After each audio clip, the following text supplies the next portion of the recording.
الرحمن الرحیم۔ السلام علیکم، میں منیر شاکر۔ سورہ مجادلہ میں ہے کہ یہ مخالفین اور منافقین جو خفیہ مشورے اور سازشیں کرتے رہتے ہیں تو شیطان انہیں ایسا کرنے پر اکساتا رہتا ہے۔ لِیَحْزُنَ الَّذِینَ آمَنُوا، اس سے اس کا مقصد یہ ہوتا ہے کہ وہ جماعت مومنین کو افسردہ خاطر رکھے، لیکن اسے اور سب کو معلوم ہونا چاہیے کہ وَلَيْسَ بِضَرِّهِمْ شَيْئًا إِلَّا بِإِذْنِ اللہ، یہ 10 نمبر آیت ہے۔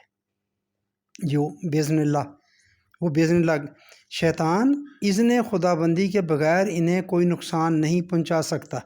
یہ غور کرنے کی بات ہے کہ شیطان بھی جو مروجہ مفہوم اگر لیا جائے اذن اللہ تو یہی ہے، اذن خدا بندی کے بغیر کوئی نقصان نہیں پہنچا سکتا، وہ بہکا نہیں سکتا، کوئی تکلیف نہیں پہنچا سکتا، اللہ کا اذن ہوتا ہے۔ اگر یہاں اذن اللہ کے معنی اللہ کا حکم یا اجازت کیے جائیں تو آیت کا مفہوم یہ ہوگا کہ شیطان بھی جو کچھ کرتا ہے وہ اللہ کے حکم یا اجازت سے کرتا ہے۔ اس سے شیطان کا سارا تصور ہی الٹ جاتا ہے۔ اگر یہ مفہوم لیا جائے تو شیطان کا تو سارا تصور ہی غلط ہو جاتا ہے، اس لیے کہ اس کی تو سرشت مستقل خصوصیت یہ بتائی گئی ہے کہ وہ اللہ کے حکم سے سرکشی اختیار کرتا اور سرتابی برتتا ہے۔ وہ تو سراپا نافرمان ہے، وہ تو سرکشی کرتا ہے، وہ نافرمانی کرتا ہے، وہ تو سراپا شر ہے۔ تو وہ یعنی کہ وہ چیز پھر آ جاتی ہے کہ وہ تو اللہ کے حکم سے کرتا ہے۔ اگر جو مروجہ ہم مفہوم لیتے ہیں بِإِذْنِ اللہ کا، سرتابی برتتا ہے، بنا بری جہاں بھی اذن اللہ کے معنی قانون خداوندی ہیں۔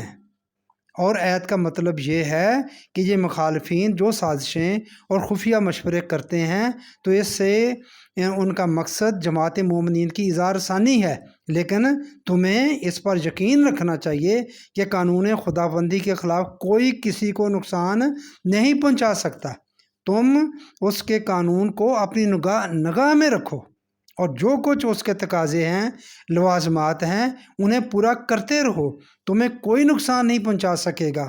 وَعَلَى اللَّهِ فَلْيَتَوَكَّلِ الْمُؤْمِنُونَ، یہ 10 نمبر ہے مجادلہ کی۔